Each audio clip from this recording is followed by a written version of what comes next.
lesson we learn from the history of colonisation. It shouldn't Absolutely. be a lesson which is alien to Europeans who live in former European colonial states. Colonialism and also slavery, by the way. Of course. With slavery, it was exactly the same. I'm interested in terms of that rhetoric I just mentioned coming out of the mouths of some Israeli leaders and officials. And I've interviewed, for example, Raz Sigal, who is an Israeli-American, don't know, associate professor in genocide and Holocaust studies. I've also interviewed Professor Omar Bartov, who is, again, a professor of Holocaust and genocide studies. Raz Sigal describes it as a textbook genocide. Omar Bartov is more certain in that he says this is ethnic cleansing with a very clear risk of genocide happening. But the point made in both cases is it's extremely rare in such horrors for the rhetoric of Israeli leaders, of leaders and officials to be so blunt and genocidal. In terms of what actually happens, that might be a separate matter.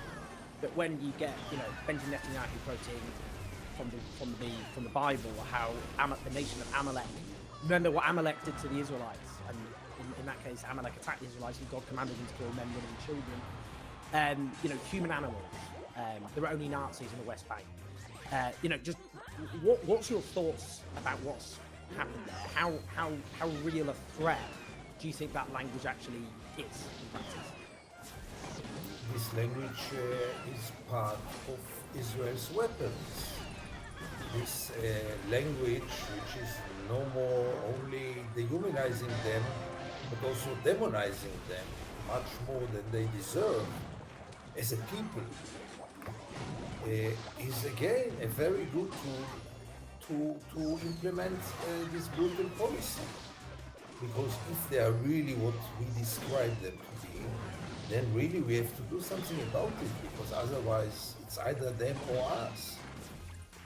But knowing Palestinians for so many years, traveling to occupied territories and covering the occupation for over 35 years now, that's not the Palestinians I know. That's not the Gaza people that I know.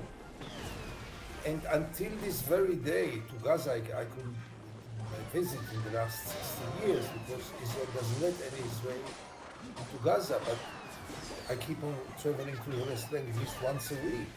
Those are not the people I meet there.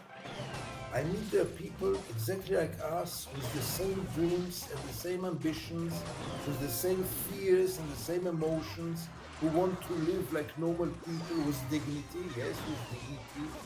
And they are, in many cases, I think the Palestinians are maybe much more tolerant than they should have